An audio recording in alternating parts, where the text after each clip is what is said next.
Today, I will be covering the topic of classification of corporate finance. As we know, finance is the lifeblood of the business.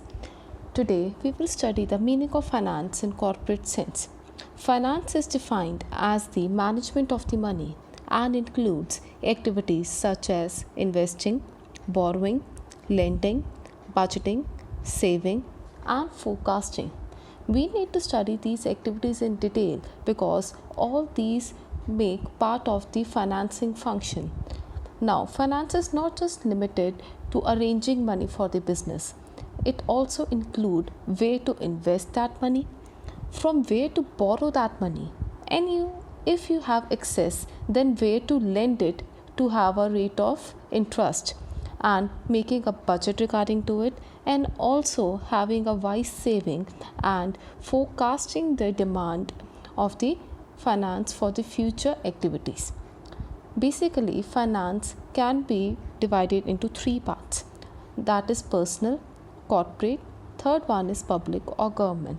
When I say personal finance, it is related to purely personal need and it varies from person to person. Say a person X has this much amount of finance or has this much money with him. That is his personal finance. Corporate finance is the amount of money and the reserves which a company has to conduct its activities. And third, I talk about is public and government. It means all types of financial resources which are in the hands of the government.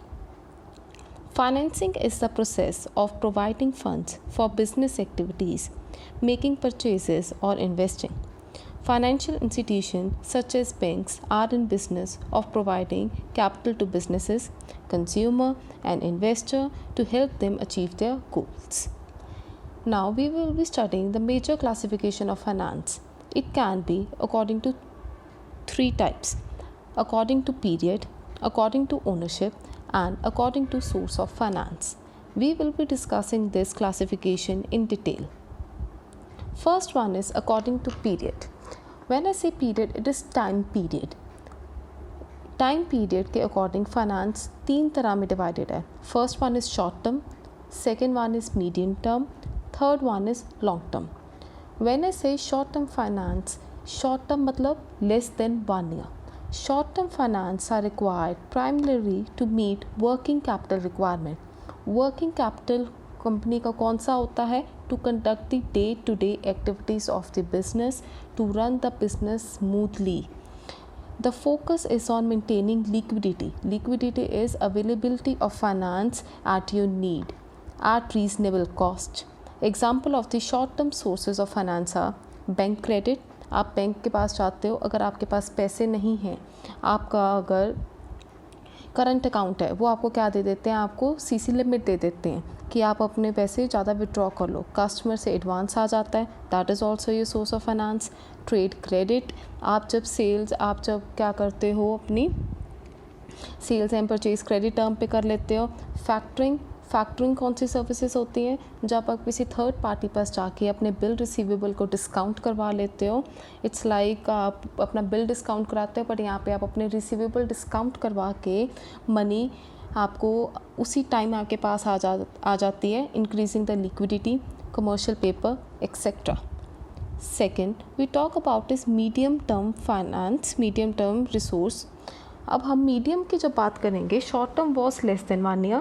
Medium term finance आपकी जो money raise करता है for the period for 1 to 5 years. The medium term funds are required by a business mostly for the repair and modernization of machinery. अब ये जो अलग अलग finance होता है, उसका अलग अलग आप सोर्स बेटर होता है कि उसकी नीड अलग अलग होती है. शॉर्ट टर्म होता है working capital, day to day requirement of the business. Medium term focus करता है repair and modernisation of machinery. Example preference share, debenture, bank loan, public deposit. Third I talk about is long term source. Long term finance वो हो गए हमारे जो exceeding the period of 5 years और 10 years and even more than that. For example issue of shares. बड़ी company ऐसे करती है, अपने कैपिटल को स्मॉल पार्ट्स में डिवाइड करती है, नोन एज शेयर्स. उनको अपनी ओनरशिप को सेल कर देती है and raise finance.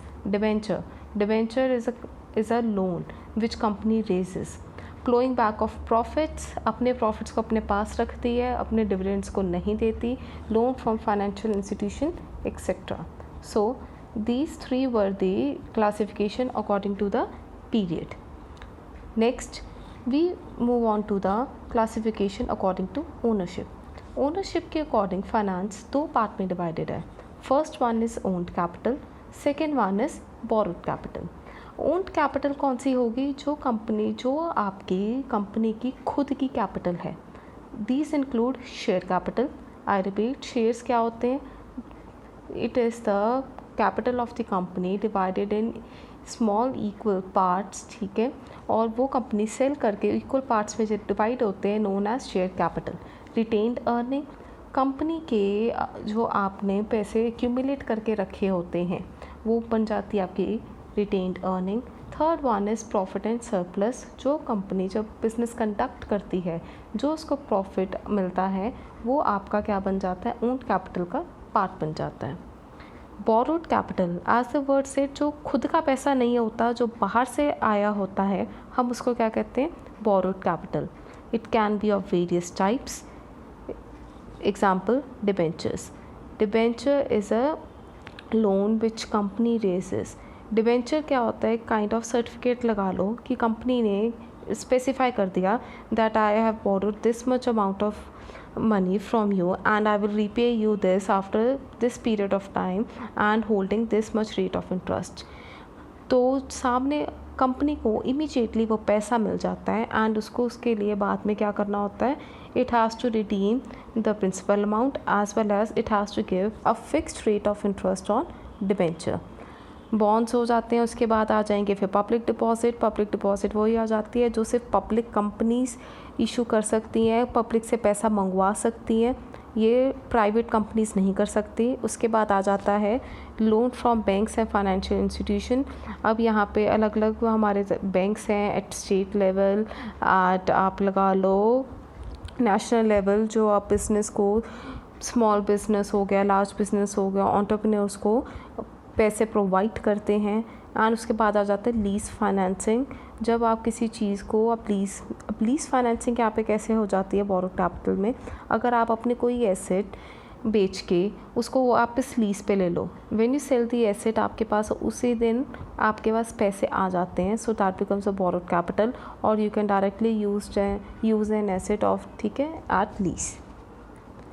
Third classification is according to source of finance. अब सोर्स ऑफ फाइनेंस के according again I say internal and external. Internal, these are the funds that are generated internally. जो business खुद काम करके पैसे generate कर रहा है विद इन द ऑर्गेनाइजेशन, बाहर वालों का कोई हाथ नहीं है. That is called internal source of finance. Example profit from sale, utilisation of accumulated reserve, जो हमने अलग अलग रिजर्व्स बना के रखे होते हैं और हम उन्हें यूज़ नहीं करते. फॉर एग्ज़ाम्पल डेप्रिसिएशन रिज़र्व, उसके बाद आपका CRR, DRR, आपका सुपर एन्युटी फंड, अलग अलग तरह के सारे रिजर्व होते हैं आपके. And funds raised from sale of business asset. अगर आप अपने कोई एसेट को बेच के आपके पास पैसे आते हैं, पैसे आज की डेट में आ गए, that becomes your internal source of finance. Next we shall move on to external source of finance. These are funds that are raised through external means, that is from outside entities. Internal से opposite क्या हो गया? external. जो business के with in नहीं आपने generate किए पैसे, जो पैसे आप किसी आउटसाइड एंटिटी से मांगते हो या जो जनरेट करते हो, it is called external source of finance. These include loan from financial institution, again financial institution at national level, state level. Example bank, IDBI हो गया, ICI हो गया, SBI एक्सेट्रा, अलग अलग. Commercial paper, these commercial paper क्या होते हैं? जो गवर्नमेंट इशू करती है to raise the money from the public. उसके बाद आ जाता है ट्रेड क्रेडिट. आप अपने जब ट्रेडिंग करते हो, आप कैश बेसिस ना करके इसको क्रेडिट पे कर देते हो, तो वहाँ पे आपको क्या हो जाता है? फ़ायदा मिल जाता है फाइनेंस में. उसके बाद आ जाती है फैक्टरिंग. फैक्टरिंग सर्विस यही होती है, जितने आपके जब बिल रिसीवेबल होते हैं, आपको अलग अलग बिल रिसीवेबल्स होते हैं आपके पास, अलग अलग टाइम पे मैच्योर होने होते हैं. If you need money right now, आप एक फैक्टर के पास जाते हो जो आपके बिल रिसीवेबल को डिस्काउंट कर देता है, which immediately gives you cash, and वो उसके बदले थोड़ी सी फ़ीस चार्ज कर लेते हैं. Debentures, again it is a form of, ठीक है, loan which company raises, lease financing and preference share. अब प्रेफरेंस शेयर अब एक ऐसी चीज़ है जो कि इट्स ओन्ड कैपिटल भी है एंड बोरोड फंड भी है. Y borrowed fund? बिकॉज इस पे रेट ऑफ इंटरेस्ट फिक्स्ड होता है, and owned because they are the owners of the company. So these were the classification.